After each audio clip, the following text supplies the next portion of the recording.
I need a seat.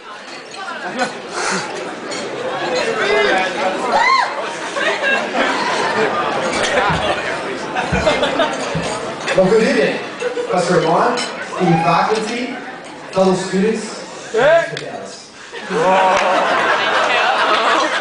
My name is Daniel Chithouse, and I'm honored to represent you as your valedictorian. Tonight, with only nanometers away, between us and the end of it all, we have gathered together to reflect and look back on what shall definitely become certainly one of the unforgettable journeys of our lives. So let's all, for the next few hours, forget about our design projects, thesis, lab reports, and stop worrying about finding the solution manuals to our next assignment. That's right, don't even act like you do your own assignments. That's the first thing we all do when you find out what the course textbook is. We go online, look for the author's name, title, hopefully it's the right edition, and we have the solution manual. Don't worry, I won't go with the sites, because you know who's watching. And you don't want to ruin it for future fellow engineers. Alright, now let's break down this journey into segments.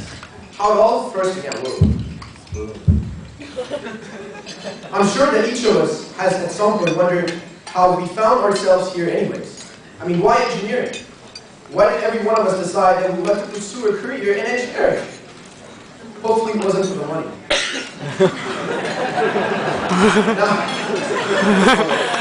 Now remember, this was 4 plus X years ago. Hopefully X doesn't equal really 3, but for most of us, at the age of 17, well, the next thing on your to-do list after picking up your G license was, you know, how to find a romantic way to ask out Chris at the prom. Well, if you're an SI, it would have been something like getting the next World of Warcraft patch.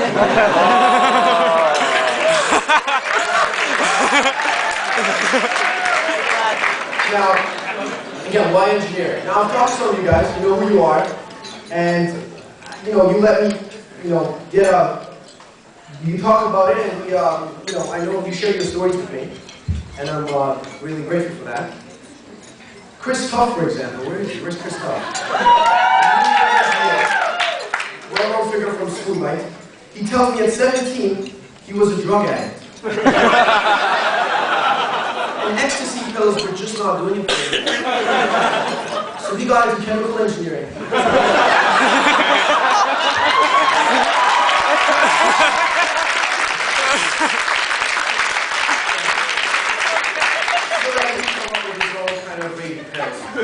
You should call it tough pills, Chris.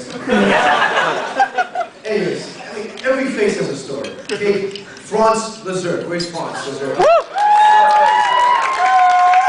he tells me he was an alcoholic at 17. It was rough, I know. And at the end of his consumption, there was just not enough time for him to supply himself with liquor. So he got into mechanical engineering so he could learn how to make his own personal liquor-serving machine. I know. Anyways, not all of us wanted to be here at this field first. And it was only due to parental pressure that we ended up here. Take me, for example. Okay, I don't want to shock you, but I come from a Middle Eastern background.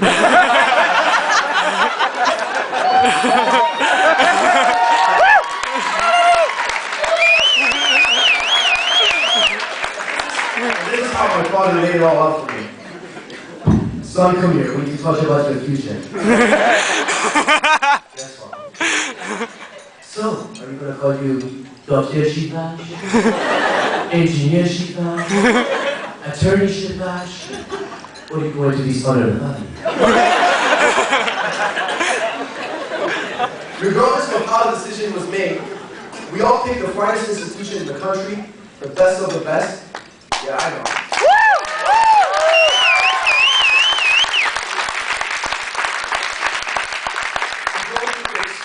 Engineering makeover, or transform mentalities into that of an actual engineer.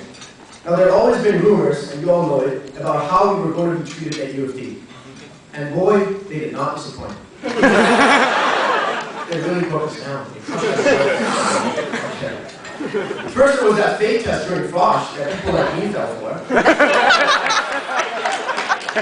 And then we all also acquired doing a math quiz in front of our non-engineering friends after getting back our first set of midterms.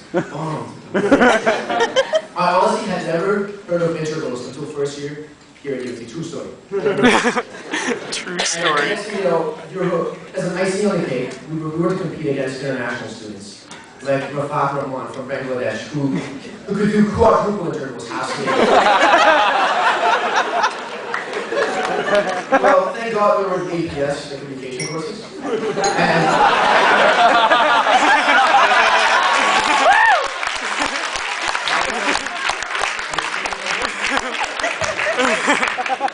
And now, certainly, we can all remember the all-nighters we had to pull off every now and then for schoolwork, or freaking out over missing information or lab instructions, or anxiously looking for a friend that will lend you his or her palm set for a while so you can compare your answers. Compare answers, eh? It got to a point where you were not concerned with your ranking in the class or getting an A+ in the question. Okay. And it was only a matter of skipping probation or even worse, failing.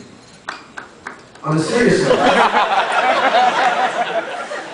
as a result of this predicament that is engineering, we have to put aside our differences and work as a team in order to achieve our mutual goal. Now, these dependencies created over time only led to a brother and sisterhood. By third year, it was known to call up a friend that had just finished up the lab in an earlier section and ask her for their lab report so you can use it as a reference. And of course we would do that, because we knew you would do the same thing for them. And let's face it, more than half the stuff we've learned we'll never deal with in our careers. Well, I know, true story. One may ask now, then why bother with them in the first place? Well, here's my theory.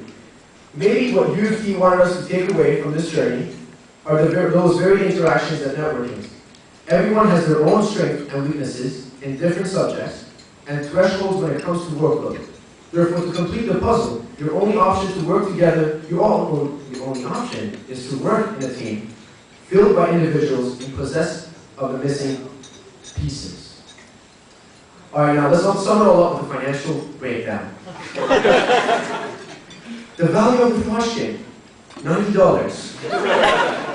Oh, I know. Textbooks, on average, $2,400. That's if you never want to run across the street and get a photocopy.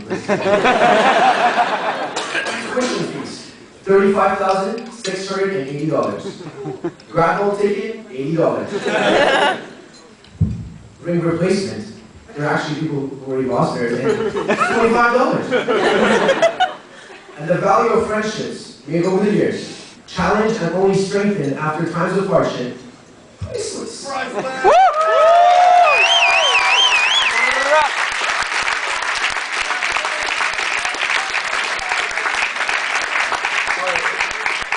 salute you, engineering graduating class of 2010. Congratulations to my fellow engineers. Let's rule the world.